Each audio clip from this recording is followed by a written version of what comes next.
하나님 말씀 신약 에베소서 5장 15절 말씀부터 신약 314면입니다. 에베소서 5장 15절부터 21절 말씀까지 교독합니다.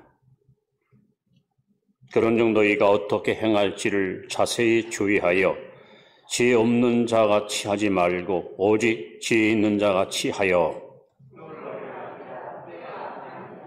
그러므로 어리석은 자가 되지 말고 오직 주의 뜻이 무엇인가 이해하라.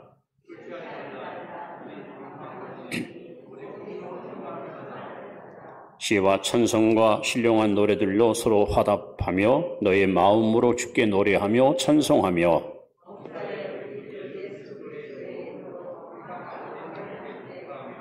같이 봅니다. 그리스도를 경외함으로 피차 복종하라. 아멘.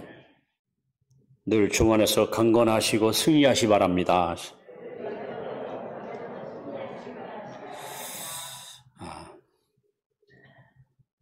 미국인들이 존경하는 3명의 대통령이 있습니다.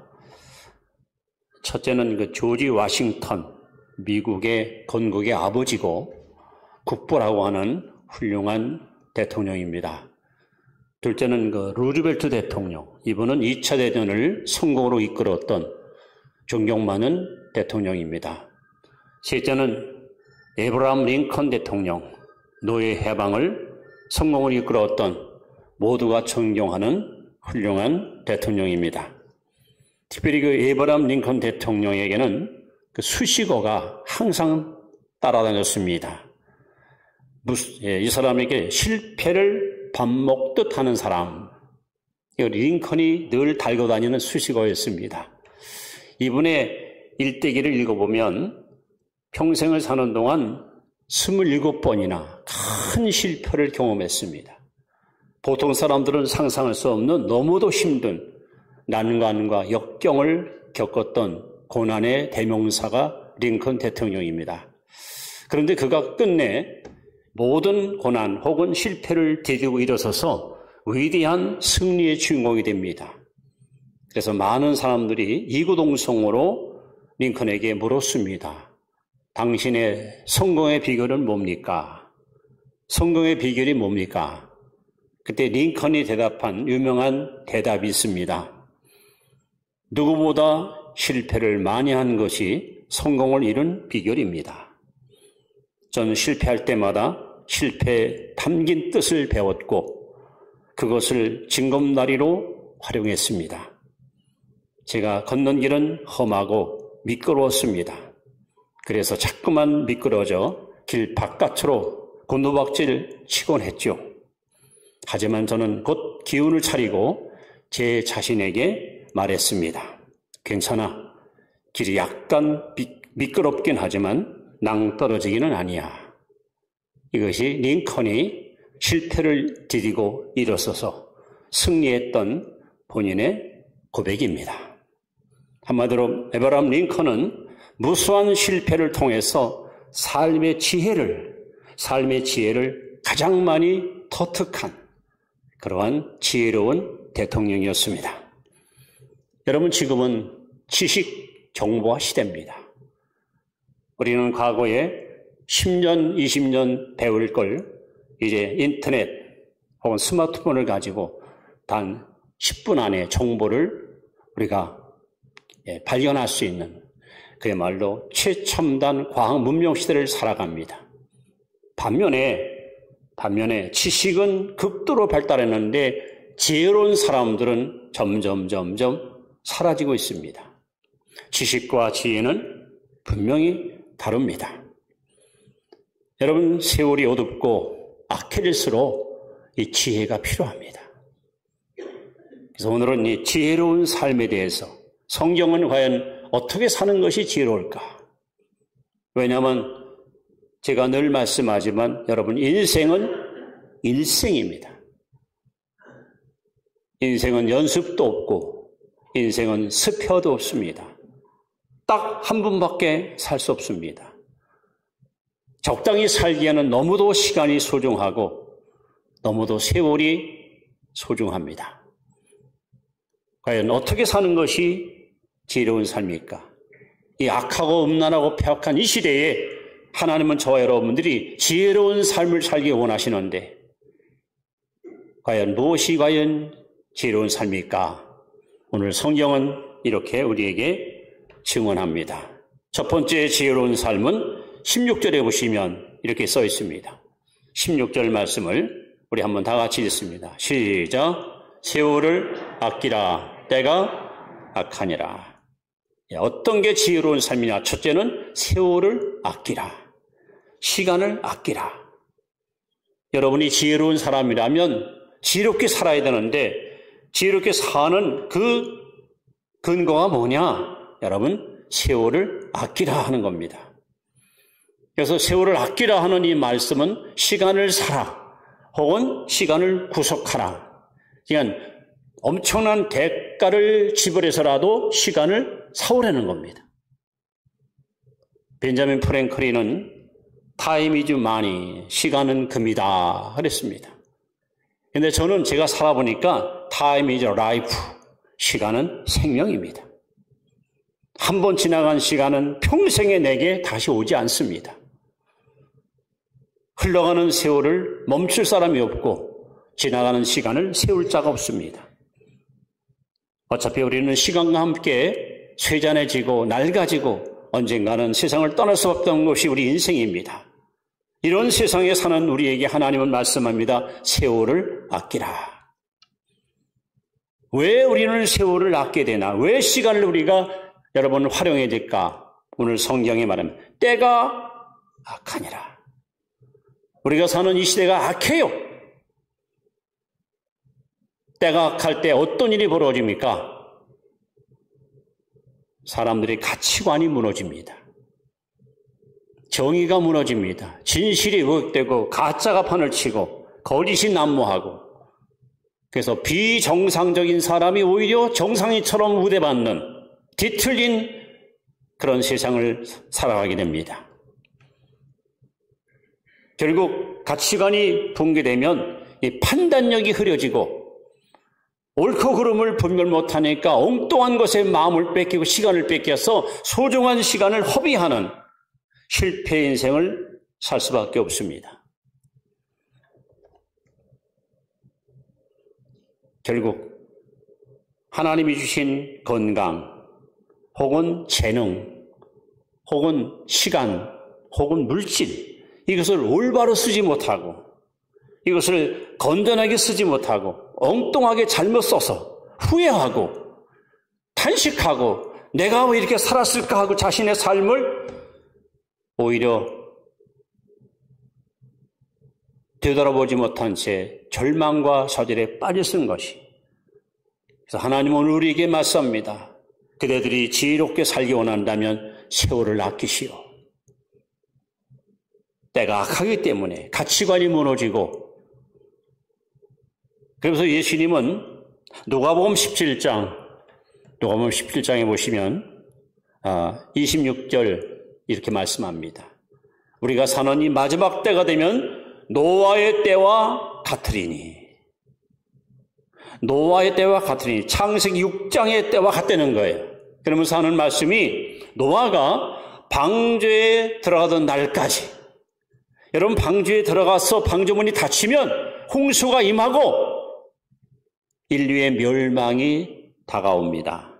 그런데 성경은 증언합니다. 방주에 들어가던 날까지 사람들은 먹고 마시고 시집가고 장가가고 사고 팔고 이것이 홍수 심판 이전 노아 시대의 사람들의 삶의 모습입니다. 이 사람들은 가치관이 완전히 뒤틀렸습니다. 삶의 목표를 잃어버렸습니다. 그들은 영혼에 관심 없습니다. 오로지 먹고 마시고 즐기는 일, 물질주의에 빠져서 이것이 인생인 것처럼 거기에다가 시간과 물질과 자신의 모든 능력을 다 허비하고 삽니다. 뿐만 아니라 천국, 지옥, 내세 관심 없습니다. 오늘 즐겁게, 오늘 맛있게, 오늘 신탕 즐기면 된다. 아주 철저한 현실주의 인생을 살았습니다. 그리고 그 시대 사람들은 한 사람도 창조주 하나님을 두려워하거나 경외하지 않았습니다. 자기 스스로 임금이고 자기 스스로 주인이고 자기 스스로 하나님이 돼서 이렇게 가치관이 절적으로 뒤틀리니까 사람들이 하는 일이라는 것은 이렇게 여러분 먹고 마시고 사고 팔고 지금 우리가 사는 세상이 뭐가 다를 것이 있습니까?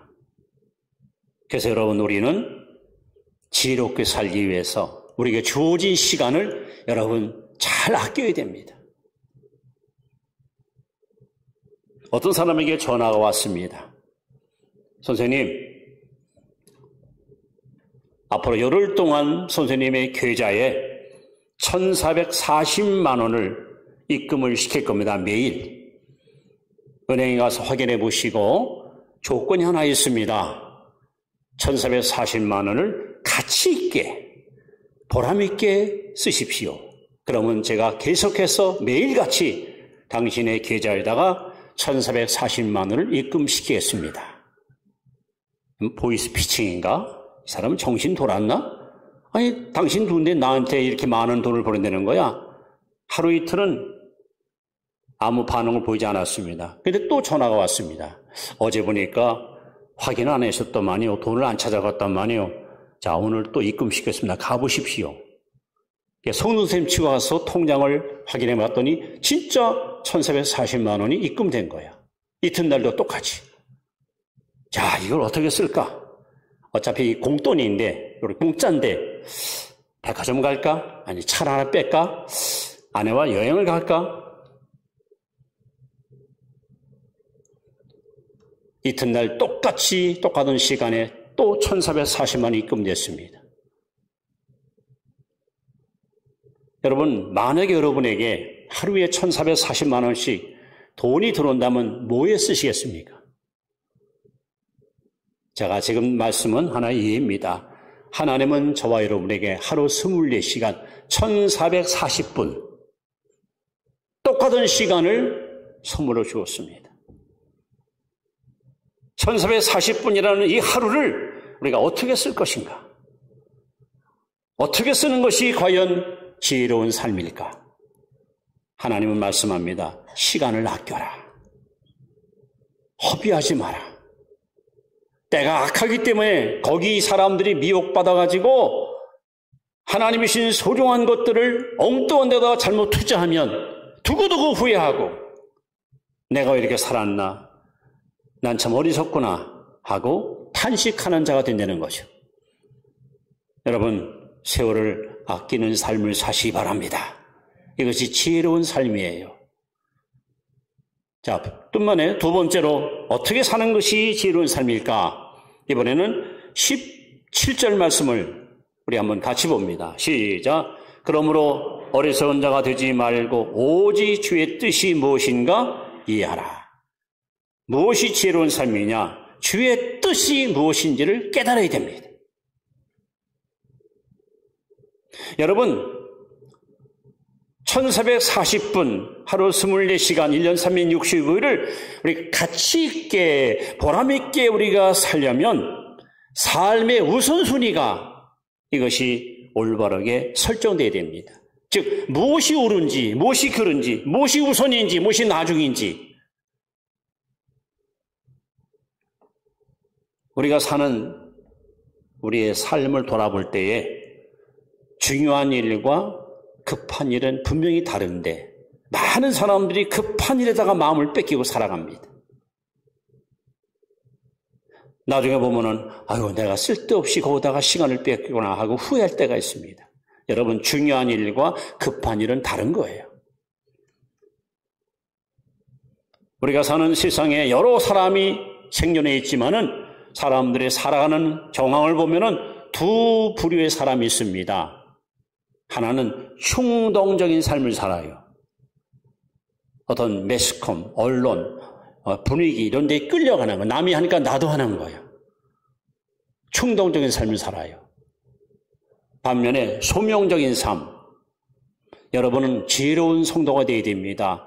여러분, 급한 거라고 따라가지 마시고 또 충동받았다고 거기 여러분 현혹되지 마시고 내 인생에 중요한 것이 무엇이냐?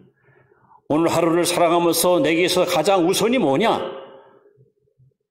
그래서 성경은 말합니다. 지혜롭게 사는 비결은 바로 하나님의 뜻을 아는 거예요.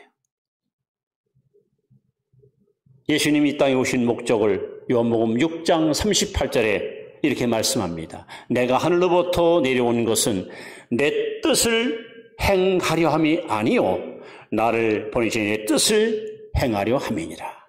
예수님은 이 땅에 아버지의 뜻, 하나님의 뜻을 이루기 위해서 오셨습니다. 같은 말씀, 하나님이 저와 여러분들을 이 땅에 보내신 것은, 우리를 구원하신 것은, 우리를 하나님의 자녀 삼으신 것은 내 뜻을 이루기 위해서 우리를 부르신 것이 아닙니다.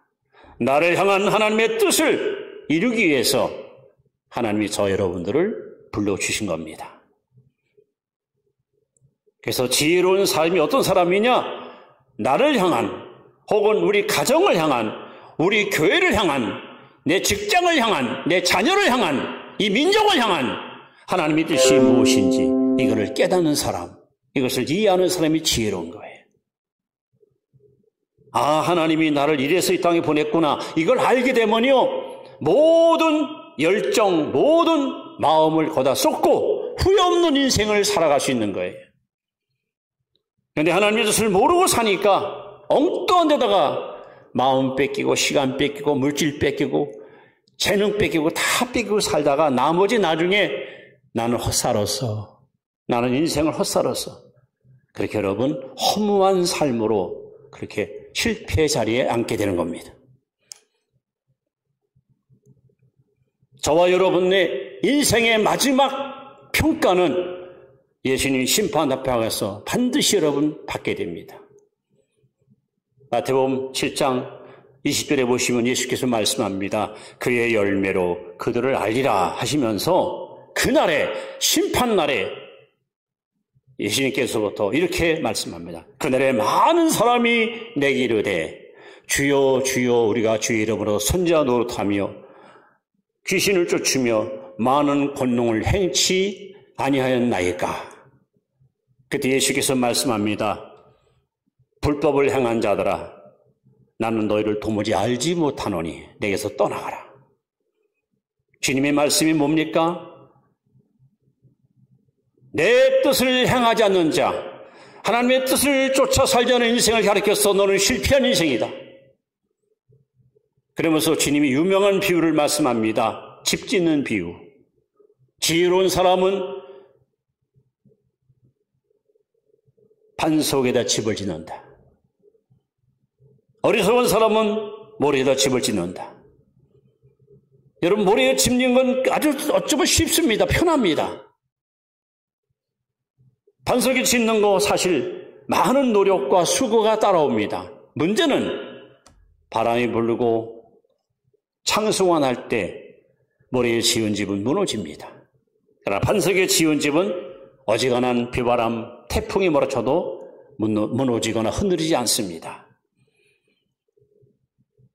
오늘 저 여러분들이 인생을 지혜롭게 살았느냐, 어리석게 살았느냐 하는 것은 마지막 심판날에 평가받는데 하나님의 뜻을 쫓아 살았으면 지혜로운 삶이고 성공한 인생이고 하나님의 뜻을 저버린 사람들은 이 땅에서는 모든 사람들이 부러워한 인생을 살았다도 주 앞에 가서는 너는 실패했어. 네 인생은 낙자야. 하나님께로부터 외면당할 수 있다는 겁니다. 여러분, 마지막 날 심판대 앞에 설 때 우리 주님께로부터 너는 참 지혜롭게 살았구나. 너는 내 뜻대로 살았구나. 너는 내 마음에 합당한 삶을 살았구나. 하나님께 여러분 칭찬과 인정받는 자리에 여러분 다 동참할 수 있기를 주 이름으로 축원합니다. 이렇게 지혜로운 삶이란 세월을 아끼는 삶, 지혜로운 삶이란 하나님의 뜻을 이해하고 그 뜻을 깨닫고 그 뜻대로 사는 삶이 지혜로운 삶입니다. 자, 세 번째, 지혜로운 삶을 살려면 우리 어떻게 할 것인가? 이번엔 18절 말씀입니다.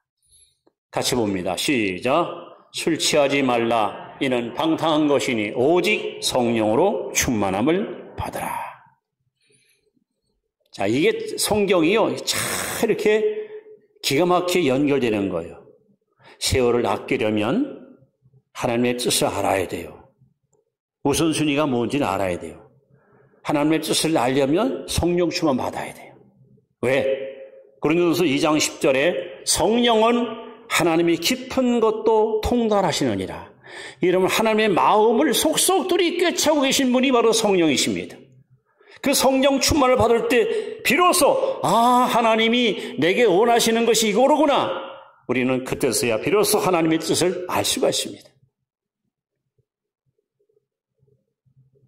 이 악한 세상, 폐역한 시대에 여러분 지혜로운 삶을 살기 원하신다면 성령으로 충만함을 받으시기를 축원합니다.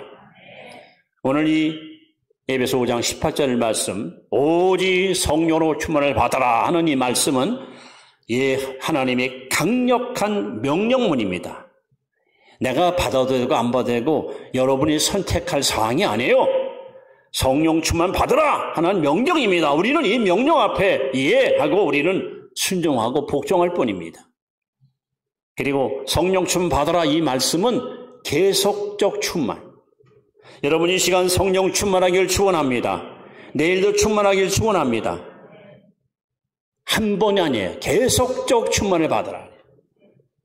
그리고 우리 성경에는 오직 성령으로 했지만 여기 단어 하나 빠졌어요. 오직 너희는 하는 단어가 빠졌습니다. 여기서 말하는 너희는 봐도 성도들을 지칭하는 거예요. 즉 성령 충만 누가 받아야 되느냐? 예수 믿는 성도들이 성령 충만 받아야 됩니다. 그리고 성령 충만 받아라 하는 이 말씀은 수동태로 써 있어요. 즉 내가 원하는 것보다 성령님이 더 원하십니다. 그래서 예수님이 누가복음 12장 49절에 내가 불을 땅에 던지러 왔노니 이 불이 이미 붙었으면 내가 무엇을 원하리요? 여러분 예수님의 소원이 있어요.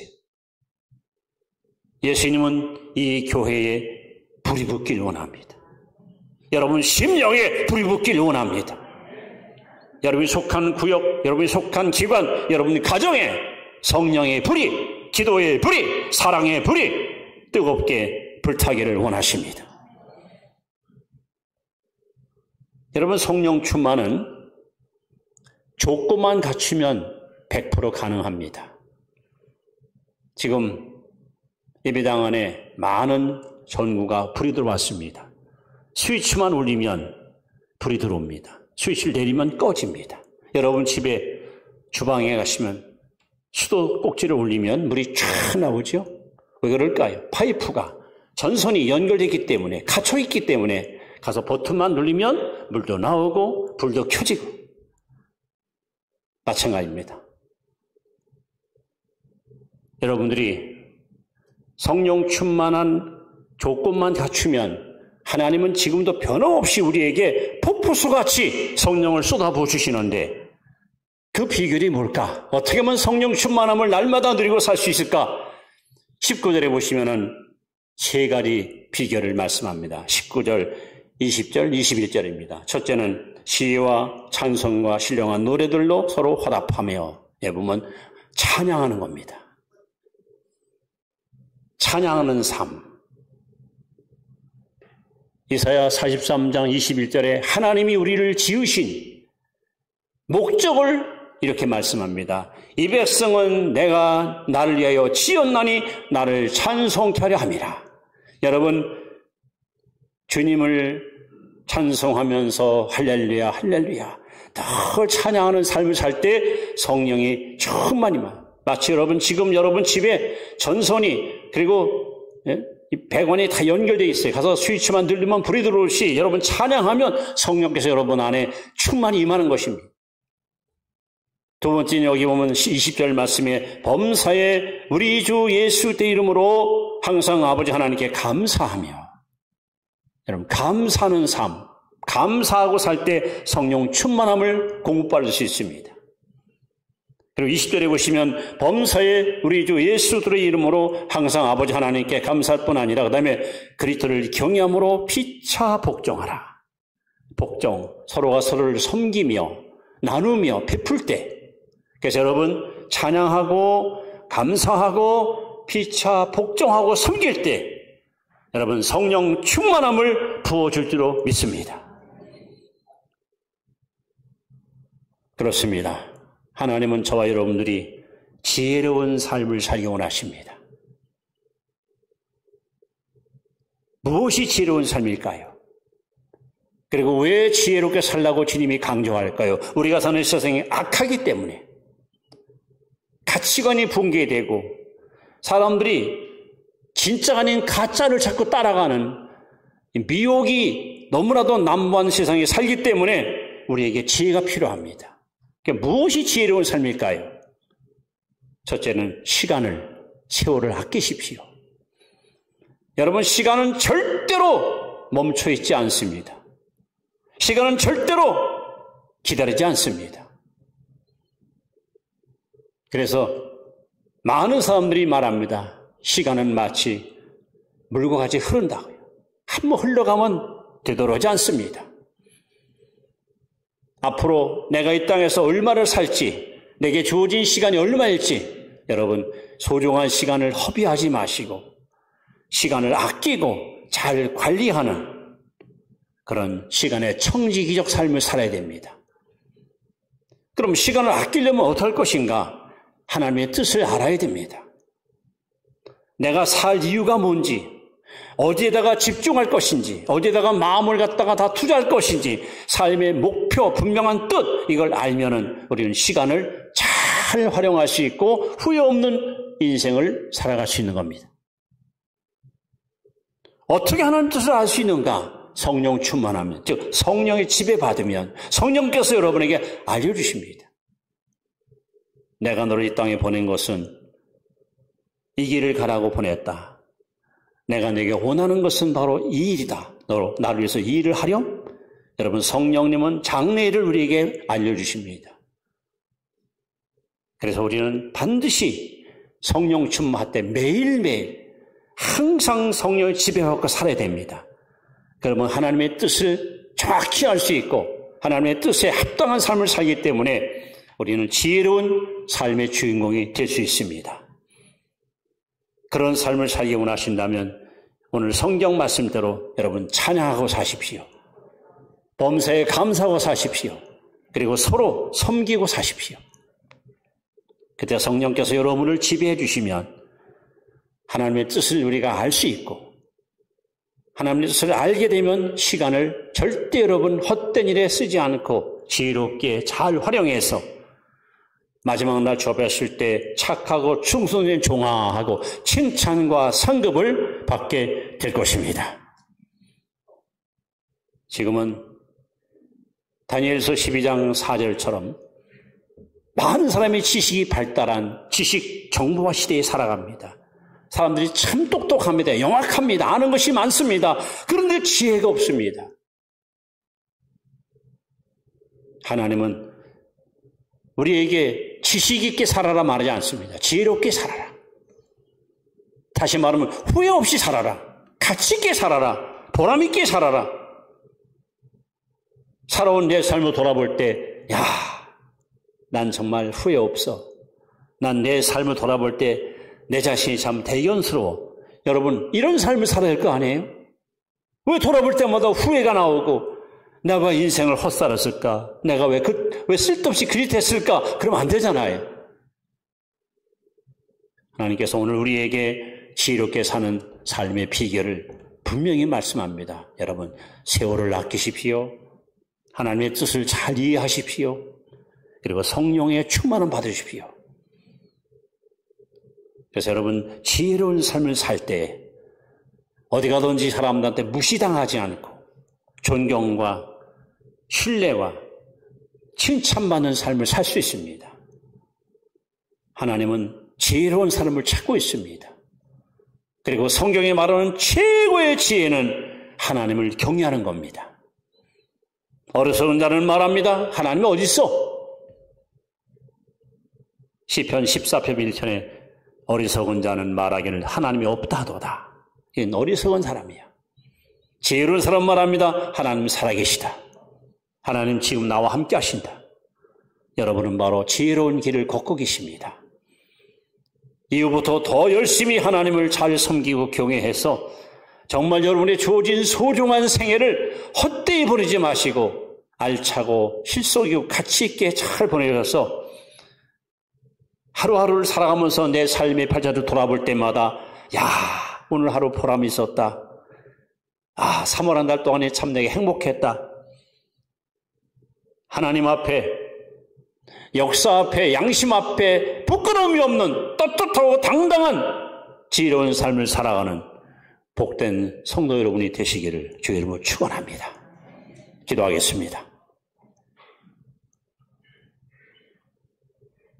하나님, 많은 사람들이